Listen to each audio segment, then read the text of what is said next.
Welcome to the Mark Montgomery Show. I'm Mark Montgomery, and if in the future that you are interested in watching this particular show, you can go to tspntv.com and tune in. Just click on Mark Montgomery Show, and all the broadcasts are right there. So you can go to any show that you choose.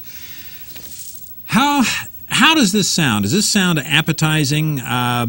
Cabbage sloppy joes. How does that sound? It just sounds absolutely wonderful. I've never tasted them, but this goes right back to First Lady Michelle Obama, and she's back to her ways of basically trying to help our children into a better, more nutritious, healthy diet. So they had a dinner. And the various foods on the menu were ones that had won in some state contest. For example, we had kale chips. Now, I don't know if you've ever tasted kale, but it's not really that appetizing. I know a few people that do eat it. I don't. I guess it's really good for you. But on the menu, it was a kid's state dinner. It was an official state dinner. And they were basically showing kids, educating kids on how to eat healthier. Kale chips from New York, the New York winner, were placed on each table ahead of the appetizer, which was, now this is your appetizer, was quinoa, black bean, and corn salad. Now, actually, maybe that's pretty good. I know I was talking to my producer this morning. I've never had it, but she says, actually, it's probably pretty good. And that was from the Arizona winner. Now, the entree, this sounds really yummy, was cabbage sloppy joes. Cabbage sloppy joes. Now, I don't know about you, but as a kid, if someone said, I'm going to eat a cabbage sloppy joe, I think that it would end up somewhere else, like on the floor, in the trash. I wouldn't eat it. Maybe it was good. Don't know. Now, there's no meat, by the way, in this menu. Yummy cabbage sloppy joes. That's the entree, and that was from the Kansas winner. And that was accompanied by, and actually this is probably fairly good. I've kind of had this before, and that's baked zucchini fries. Now, I like fried zucchini and various types of dishes. Baked zucchini fries, but I'm willing to bet most of the kids would have preferred to have potato fries. And that was from North Carolina. The dessert now was probably pretty good, and they probably were asking for seconds, especially being so hungry coming out of the entree and the appetizer. They had a strawberryana smoothies. That was from Hawaii, the winner in Hawaii. And then a summer fruit garland from a South Dakota winner, and that was chunks of fruit on a wooden skewer. And I'm willing to bet that after having that yummy cabbage sloppy joe, they were probably not only eating the fruit, but eating the skewer too, probably. Everything, of course, meatless, no meat. That is the new healthy diet for kids. That is, of course, from our current administration, Michelle Obama. And what they should have done at that time is had Barack out there eating a couple of chili hot dogs, or something, and let the kids have a true Obama diet. But nope, it's got to be the really, really supposed healthy stuff. Now, my question is, how much of it did they gobble down? That they really loved it? I wonder if they had an interview afterwards asking the children, how did you like it? What was your favorite? Chances are they'd come up, well, the wooden skewer was my favorite. That's probably what they would come up with. Actually, all kidding aside, I'm sure it was probably the smoothie. It was the smoothie. It certainly wasn't, I think, the cabbage sloppy joe. Now, maybe they told the kids it was something else. Maybe it was just a sloppy joe. They didn't have the word cabbage on it. So anyway, it just kind of amazes me on the direction we have gone in this country, because if that's the diet they want to put our kids on, we're in big trouble. The only thing it might fix is obesity. I think that kids would slim down real quick if they had this diet. The problem is there would be probably a lack of nutrition. We'd have to be feeding them bottles of vitamins, or something. So anyway, just one of those quick things to get out of the way. Something else that I thought would be kind of interesting. I ran across this morning. No horses. Now this is actually out of Detroit, but this could have just as easily been here in California. And that is positions, jobs that we have at the state level that really are irrelevant, that we don't need them. They could do away with them, but they're still there because they never do away with anything. No horses, but Detroit Water Department employs horse shoer. I found this kind of interesting because, like again, I've said this could just as easily apply to California. Matter of fact, we probably should go through the state records and find all the horseshoers we have working for various water departments, and who knows where they're working, but they're classified as horseshoers. Now, what's interesting, the state does employ veterinarians for the horse tracks, the racetracks, to oversee. And a matter of fact, a good friend of mine is one of the main veterinarians that oversees the racetracks here in Northern California. It's kind of an interesting job. But anyway, back to Detroit, and only, of course, in Detroit, really, you're going to see this type of stuff going on. It says, even with a department so bloated that it has a horseshoer and no horses, the local union president said it is not possible to eliminate positions. And that's what interested me in this article. Unions. It's just impossible to get unions to eliminate positions, even if those positions are totally needless positions. So here again, local union president says it is not possible to eliminate these positions. Says union rules have turned the department into a government jobs program. Well, it's just not recently it has turned into a government jobs program. These unions, that's all it is a government jobs program. It's just expanding government, taking more tax dollars, feeding it into the government.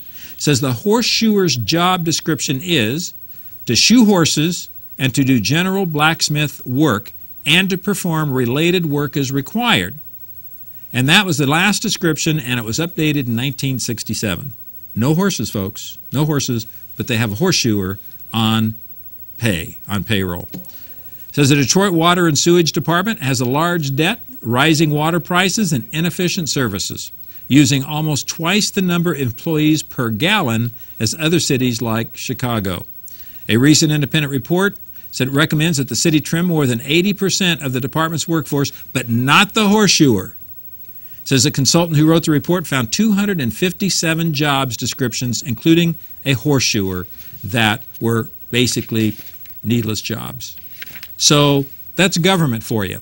That's why this show, that's why the radio show in Sacramento on Money 105.5 FM and 1380 KTKZ on Saturday mornings is we as a people here in California need to do something about the bloated government, just the runaway expenses that we have here in California. It's the reason I bring this up, is right here in California, if we just truly got serious about doing away with the fraud and the waste and the abuse of the system.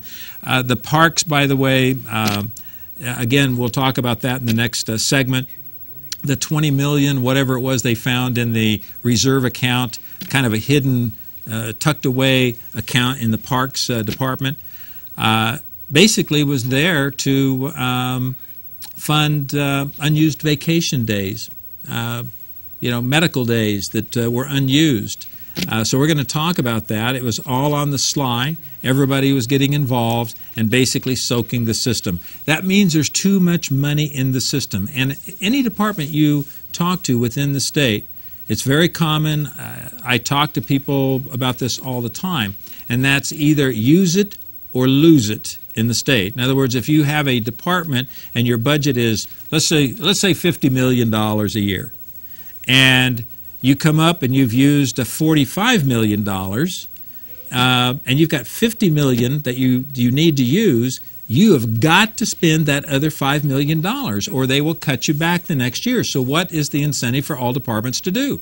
Spend the rest of the money. Even if that, whatever you're purchasing, ends up in a warehouse with dust on it for the next 20 years, you've got to get rid of the money.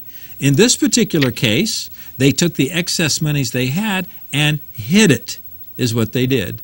which is kind of amazing to me that within the state and the state budgetary process and the checking accounts and writing checks and all the checks and balances they're supposed to have, that this could be done. That somebody is cutting checks within a department on secret funds. Now, the point that I'm getting to is when you have a one-party system in a state, no real checks and balances, what else is out there? Probably hundreds, potentially tens or hundreds of millions of dollars tucked away here and there that no one thinks, knows it's even there. This is a eye-opener. It is something that we need to pursue much further because there's excess money, there's abuse to the system, there's fraud in the system. We need to audit on a regular basis, folks. When we come back, kind of another interesting little article, getting a few little tidbits out of the way, we're going to be talking about exploding toilets. Now, the reason I'm talking about this is because these toilets are actually dangerous. So we're going to talk about those when we come back from the break because I don't want any listener out there to be injured. You know, when you take a break, you take a break when those commercials are on, I don't want you to get blown up. So we're going to talk about exploding toilets when we come back. You're listening to Mark Montgomery. You're watching Amador County's local television network, TSPN. Welcome back, folks. I'm Mark Montgomery.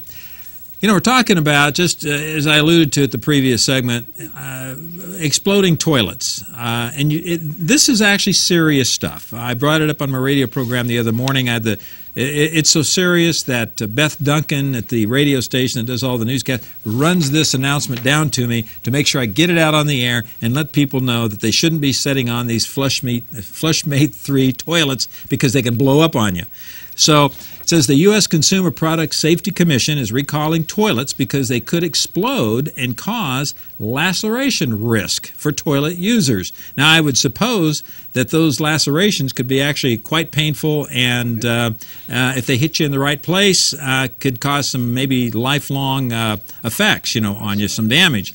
Officials say anyone using a Flushmate 3 pressure-assisted flushing system should turn off the water connection to the toilet and contact Flushmate for a repair kit, and I'm going to give you the number, 800-303-5123. It says, so far, the Consumer Safety Commission has received 304 reports of exploding toilets, and 14 people have experienced laceration injuries. They don't say where those injuries are.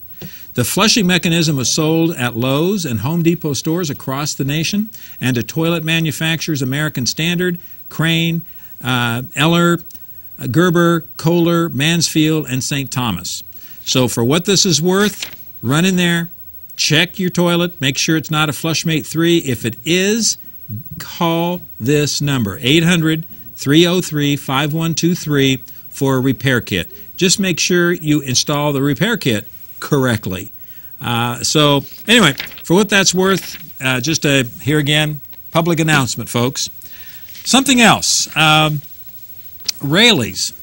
We talk about jobs in the state of California on a continuous basis. Frankly, that is pretty much what my whole show is about on radio, and that's jobs, regulations, mandates, fees, how we have to fight for California, hopefully someday make it a right-to-work state, bring jobs back to the state of California, freedom, back to the state of California, so that if you're running a business, you feel very free to expand and grow the business without government somewhere down the line, with all the uncertainty that's out there with our current crop of legislatures, which are, of course, just reaching into our pockets on a continuous basis, and all the corruption that is out there with this one-party state, a state that's trying to reach utopian proportions, which, of course, will never happen before a state collapses, that it's all about jobs. It's all about mandates in this state.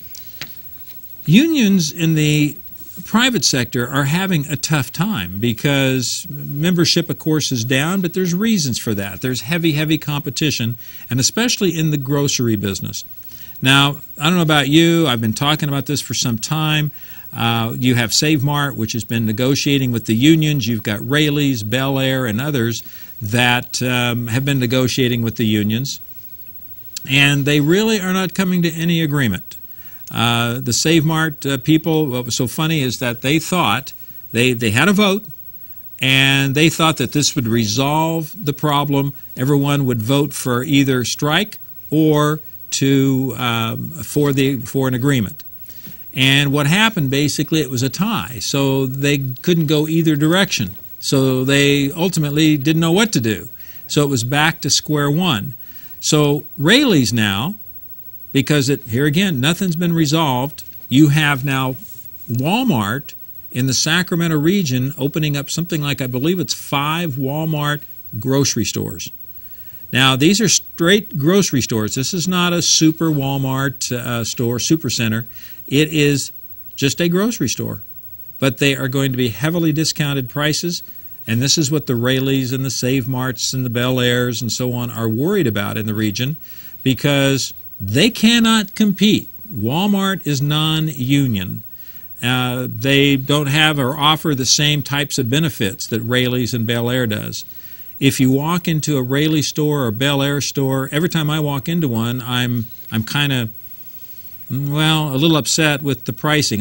Frankly, I hate going in there because I know darn well, I don't know about you, but I'm a little frugal when it comes to buying groceries. If I see that I can get 4 or 5 ears of corn at a particular store, let's say one of the co-op type stores, that I can get 5 or 6 ears for $1, and I go into Bel Air and I can get 2 for $1, or maybe 1.5 for $1, I don't have a problem with that. I can go back and buy a pound of butter, and it's $2 more than I can get it at one of the co-op stores. It bothers me that they are so expensive, but the problem is that every few years they go through these agreements with the unions, I see a spike in pricing. Now, something else that's happening at the grocery store at this particular time, though, is the cost of energy, the shipping. And frankly, that's going to skyrocket pretty soon, folks. If cap and trade, this whole idea of the California Air Resources Board and the Mary Nichols, in all their wisdom, is going to throw a huge tax onto literally everyone in this state. Every man, woman, and child is going to get hit with this in one way or another, and that's the cap and trade program here in California. Only state in the union, folks. They tried it. The Obama administration actually tried it through Congress to develop this cap and trade. It all failed. Why? It's really not workable. It will fail, and it's expensive, and it costs jobs big time. So the projections are tens of thousands of jobs are going to be lost here in the state of California, but they are pursuing it. Now, last Wednesday, I participated in a cap and trade rally in Sacramento at the Capitol steps. I was one of the speakers. And there was a pretty darn good turnout, at this cap and trade. It was put on by Warren Duffy out of Los Angeles. And they're pushing back because all the statistics are showing a tremendous number of job losses in this state when this goes into effect. But originally, this demonstration, this rally, was to be on the day that they were going to actually hold their first auction on carb credits. Guess what? They decided that it's such a political time bomb because of the upcoming November election, because if all of a sudden businesses say, sorry, we are moving out of California, we are going to lay off thousands of people. We are no longer, our expansion in California now, and that new factory or that new manufacturing plant we were going to expand on is now on hold, or we are not going to do it. It's going to happen in Oregon or Arizona or Nevada or Texas or somewhere like that. Wouldn't go over too well in November during the election. So what they've done now is, I believe it's about a week after the election, they will hold their first carbon auction. So they saw the political handwriting on the wall, they blinked, and they've put it off now until past the election. What does that say? That says that they know that the cost of doing business in California, the shipping, for example, is going to skyrocket. To bake that loaf of bread is going to skyrocket because everyone is going to be paying at the pump and at the grocery store and on the utility bills. Everything they do is going to be affected by this cost of cap and trade. By the way, it's all about solving the global warming issue right here in California. the whole global issue, we can solve it right here in California, because if we're pressed hard enough, we will end up coming up with new technologies and so on to save the world. Folks, they're moving out of California. Why? Not because it's here right now, but because of the uncertainty that it might be here. Businesses can't operate based on mights or wishes. They've got to look at the numbers and say, can we keep our doors open and be competitive? And if they can't, they change their way of doing business. And that means laying people off or moving or both or closing their doors. That's what we're faced with in California. And the sooner the better that people wake up and start voting these bozos, these morons, these idiots out of office. Because we have got to take another path. We can't compete with Texas. They are grabbing a huge chunk of our business. And that means also technology right out of Silicon Valley. Now, an interesting article that was out here just the other day, just a couple of days ago, and I have it here somewhere, but it was Samsung on their chip plants. They are spending $4 billion in Texas right now on a plant expansion in Texas. $4 billion. Why can't California get this kind of business right here in this state? A big chunk of it, cap and trade. Another one happens to deal with workers' comp, for example. Cost of energy, all of these things, the regulations. So you want to expand, you want to put in a huge manufacturing plant and create thousands of jobs here in California. The government will step in and say, well, 30-40% of the energy you use now for this facility, it's going to be an enormous amount of energy, and 30-40% of that must be renewable energy, which is the most expensive energy you could possibly buy. You would think they would say, hey, we want you to use the cheapest possible energy and create those jobs. But no, it's we want you to use the most expensive energy, and we don't care about the jobs. That's where they're coming from. They are talking out of both sides of their mouth. You can't have the jobs and then restrict what the businesses are going to do in doing business here and expanding their business, because that expansion is what creates the jobs. It isn't happening here. We are still number 3 in the nation as far as unemployment's concerned, and frankly, it's not going down.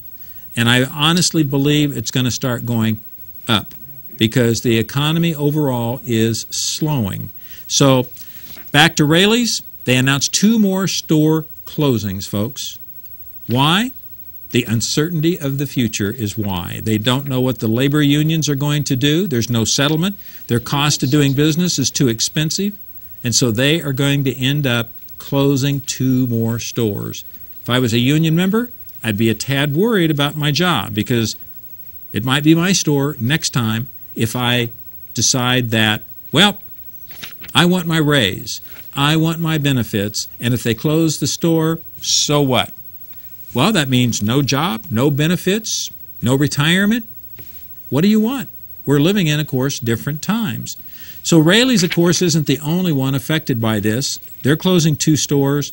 I'm willing to bet you're going to have the announcement in the not-too-distant future that you're going to see other stores, closing as well.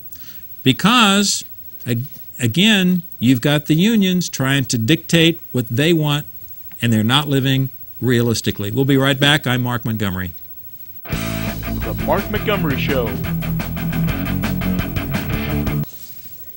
Welcome back, folks. I'm Mark Montgomery, and in the previous segment, I had happened to mention the Samsung plant in Texas that's investing $4 billion into plant expansion. Now, they're just one of actually many plants, folks. Not necessarily just in chips, but in other industries. But Intel is another good example, and I talked about this probably 8 or 9 months ago, where Intel had it was just going into the latter part of last year, and they had developed what they call a 3-dimensional chip, and they wanted to get into production as soon as possible.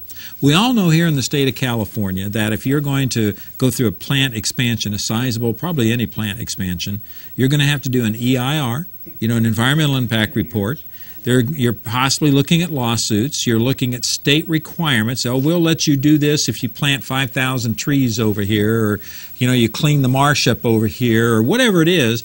They'll extort money out of corporations that want to do business here in California, that want to stay in California, and you have then your legislators, and this is local, and this is county, and this is state, will come at them and say, look, we understand, we want you to expand, we love the jobs, and we'd be more than happy to let you do that as long as you plant these 5,000 trees over here. And believe me, that happens, folks. There was just a quick example, and I've talked about this in the past, was Poseidon Resources, and they actually build desalination plants, which I actually think is kind of one of the things that we should truly be looking at here in California, is desalination. So I have researched it, and there is a company called Poseidon Resources that for 10 years have been battling the state, county, and the cities in Southern California. This is Long Beach and Carlsbad, that they were interested in putting in desalination plants. The one in Long Beach took them 10 years to get, or pardon me, Carlsbad, 10 years to get the permits. They're still not done. They are starting to, I understand, break ground, now. It took them 10 years to get to this point so they could break ground. And many companies, folks, they wouldn't even come to California for just that one reason alone on how long it's going to take. Now, why am I using this example? It's because whether it's Intel, Samsung, Apple on developing and putting in a huge manufacturing plant, can you imagine the amount of time getting through the lawsuits and the EIRs, the environmentalists, and the state mandates and the city mandates and the county mandates, how long it would take to get that facility built? The rest of the world doesn't wait, folks. Competition is competition, and those who wait fail. Now, a good example, and I've mentioned this before, was here again, Apple in China. President Obama asked Steve Jobs prior to his death, what would it take to get the jobs back to America? We're talking 700,000 jobs doing iPhones in China. And Steve Jobs looked at the president and said, they aren't coming back. Period. Why? Everyone seems to think it's wages. And that's part of it, but a small part. It's fulfillment. And there's another side, and I'm talking about fulfillment of the product, the parts and everything that go into the millions of iPhones that they have to put together and all the various electronics. One part of this, the reason they are in China, they needed to expand the factory for the additional manufacturing capacity they needed. They did that in 3 months. They expanded the factory from planning to the expansion in 3 months. They had it built, ready to go for the iPhone. That would take 3 years right here in California probably. Even if they accelerated it, it would probably take a year and a half, maybe 2 years. And that would be probably held in limbo by other lawsuits and potentials. Now, there are some things going on in the state, and it's a big political game, and if I have time, I'll get to it. If not, I'll get to it at a later date. But the reason businesses don't expand in California is for that reason. It is all the red tape, the regulations, again, mandates, fees, all the political payoffs that go into doing business in the state of California. It is corrupt. Being a one-party state, it's probably going to be more corrupt. The Democrats, the progressive liberals, are consolidating their power. They are doing it in many, many ways behind the scenes. They are literally trying to rip out, and we've talked about this before, trying to literally gut the transparency laws here in the state of California. And a big part of this is because of the cap and trade that is coming about here in the state of California, the selling of carbon credits. We potentially are talking about billions of dollars. Well, if you were a politician, what's the lifeblood of politics? Money. If you were a politician, wouldn't you love, say a party, the progressive liberals, to get your hands on a few $billion that you can hide on how you're going to spend it, where you're going to spend it, how it's going to be spent? Nobody has any right to know. And that is what is happening in this state. It's called Senate Bill 1018, and it basically guts the Bagley-Keene Act. And what they've done is said this is a transparency bill. And then what they do is they take the section out of it, eliminate it, that actually is the transparency law, saying that you and I have a right to have a hearing on these bills. We have a right to track it. And what they're doing is trying to take that out so we have no right. Now, what does this mean? It means that they can pay anything they want for political favors. They can say, Jerry Brown can say, I want that money going to my bullet train, my high-speed rail. Darrell Spinberg can come over here and say, well, I want it to go for this cause, and Pickpocket Perez over here, this cause, and behind the scene they're saying, fine, we're going to give you this money because you've supported our party, you've supported me, and I'm going to give you this money. I want a percentage back coming into my next campaign. That's how this all works. We're at a point now, and what you're hearing is that we have what's called CEQA, and that is a California Environmental Quality Act. And what they're trying to do is they are trying to say to one side that we will ease the environmental controls here in California. We need to expedite the building of manufacturing plants, buildings, roads, etc. Oh, and by the way, the high-speed rail, we need to expedite this because that'll create jobs. So what they're trying to say is that we want the ability to ease the environmental restrictions so that we can do these projects in a timely way. Well, they did this in Los Angeles for a stadium. Arnold Schwarzenegger was involved in this. So this is kind of, there's no partisanship involved here. It's it's you scratch my back, I'll scratch yours. But what they did, they wanted that stadium, and we have some huge venture capitalists in these and investors. And money talks, folks. And so what they did, they just kind of greased the wheels, and they waived some environmental rules, and environmentalists were unhappy about it. Actually, part of me says, good, it's about time that they are relaxing some of these controls that are strangling growth here in California. But the real dirty secret is they're going to pick and choose the projects.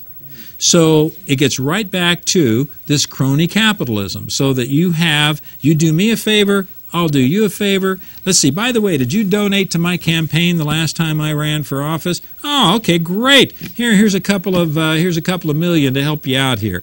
You want your project fast-tracked? What are you going to do for me? It doesn't have to be said. The game is played that way. So what we're doing by doing this CEQA and trying to relax these requirements, we are actually giving more power to the politicians to use it for their own benefit. That's where this is all going. So you've got politicians playing both sides of this. Now, business want this relaxed. The question is, will it be relaxed across the board or just for particular projects? I would almost bet my bottom dollar the fact that it's going to be restricted to the point towards certain projects that will be waived on, because the big one is what Jerry Brown wants, and that is his high-speed rail. He wants to shove everybody else aside and get it done. Now, there's some pluses, but here again, we've got billions of dollars that's going to be right down a bottomless pit in this high-speed rail, and these so-called carb taxes that you're going to be paying, that you and I are paying in shipping and cost of gas and that loaf of bread and everything else, is going to go into high-speed rail, that bottomless pit, or some social issue, maybe it's a little more welfare over here, or whatever that cause is that the politicians want today. As long as you're in the right party and you've donated to the right person, then there's going to be favors for you. That's not how we should be doing business in this state. It's going to become more and more corrupt. But we have the California Chamber of Commerce sitting here in California on the sideline because they want to see this relaxed, these environmental rules relaxed. They have, and I think this is what's going on behind the scenes, they have said we will remain neutral, Jerry Brown, on your tax bill, your tax proposition now on the ballot coming up in November, if you relax the environmental requirements, we will remain neutral. So what's happening is the politicians that want neutrality on this are getting money from the people that are believing that they're going to have these qualifications eased. They're pumping money into the politicians, and the people that want the tax increase, and it looks like that might pass, they're pumping money into the politicians. They've got it coming from both sides, and that's how the politicians manipulate it. They get the parties warring, and each side keeps funneling money in, hoping that will influence the politician, so all they're doing is filling up their bank account. That's how the system is working here in California. So the key is how you vote in November matters. You've got to fight back on these bozos in Sacramento. We'll be right back. I'm Mark Montgomery. The Mark Montgomery Show. Welcome back, folks. Mark Montgomery. Probably most of you have heard about the Chevron fire over in the Richmond area, and I don't know about you, but I didn't realize that the Chevron refinery was 110 years old. That is one old refinery. Now, it actually has not been updated very little, and we just had a fire there, and periodically they do have their problems. But the interesting thing is the Chevron refinery is huge on the West Coast here. It creates a huge amount of gasoline products, for California, but there are reasons, and we've been talking about the environmental controls and the California Environmental Quality Act. And I just have a problem with how everything is going here, because you have a 110-year-old refinery. Obviously, it's going to be subject to problems because of the age of the facility. We don't have, it appears, the ability to modernize and upgrade refineries and expand refineries here in California. Consequently, we are probably paying, at this point in time, the highest price per gallon of gas of anywhere in the country, right here in California, with being number 3 in unemployment in the state, a lack of jobs, businesses leaving California, and we have, again, the most expensive gasoline, which runs up shipping on everything that we utilize. So why can't they get it fixed? Why can't they modernize the facility? And I found this somewhat fascinating. The environmentalists are basically saying, well, now's the opportunity. They need to modernize the Chevron refinery. And Chevron turns around and says, we have tried in the past, and what happens is that once you open that door and subject yourself to these environmentalists, it never ends. And right now, they have basically been grandfathered in under CEQA. So they don't have the problems that they would have if they basically remove themselves and start modernizing the facility. Now they are open to all the environmental regulations. So this article goes on to say that community activists respond to Chevron. They sued Chevron in 2010 because it had not undertaken a sufficient environmental review. They want a court order forcing the oil giant to produce a new environmental impact report. Chevron is preparing a report that should be completed by 2013. Now, this was because of another problem they had, at Chevron, and they wanted to do some modernizing. It said a spokesman from San Ramon, California-based Chevron, though, expressed skepticism about the environmental group's motives. In other words, wanting to say, hey, modernize the plant. He said the same environmental and community groups now calling for modernization of the refinery have in the past used litigation and other tactics to delay upgrades that the company says would have made the refinery more efficient and reliable while reducing emissions. So this is what their tactic is. Once they get into the permit process, then they continue to sue. Like in this particular case, they said, hey, that environmental review is insufficient. We want another environmental review, and the courts backed them up because of liberal judges here in the state of California. So it says this time around, the activists are pressuring Chevron not to merely replace the crude oil distillery unit destroyed in the fire, but to replace the aging equipment, pipes, devices, and other gear with state-of-the-art modern components. They want a thorough probe of the fire and rigorous oversight of the repairs and upgrades. Modernize this damn old refinery, said Danny Larson, a representative of El Cerrito, California-based Global Community Monitor, which provides support for community groups in their activities. Now, here again, why do they want Chevron to do that? Because once they open that door, they start doing it, it's never going to end. And the goal would be that they just continue with these lawsuits to potentially get Chevron to close the facility. Now the possibility is this. It says it's time to move beyond oil, the Sierra Club says, and of course they're behind a big chunk of this. It says the Sierra Club wrote in an email to its members, let your friends know that you're sick of big oil's spin machine. Do we understand in this state what the so-called big oil is? Now, we have big venture capitalists. We have big, frankly, dirty money in this state, and that's running the whole environmental. That's the trial lawyers that give millions of dollars to our state legislators. We have the big, dirty money of the government unions, but for some reason we have a problem with oil because people call it dirty oil. Do you know how many jobs the oil industry actually produces in the state of California and nationally? Millions. Millions of jobs are connected with the oil industry. Do you know that medicines, plastic, fertilizers are made from oil and the byproducts that are produced at these refineries? It is a huge part of our economy, and these environmentalists truly would like to shut it down. They believe we can live on solar and wind. If they really want to do that, nuclear's really the answer. But anyway, it goes on. At full production, the Richmond plant has a capacity to produce 245,000 barrels of oil per day. It says Chevron won't say how many they're producing right now, but basically some of the experts say they're running about 60% of capacity.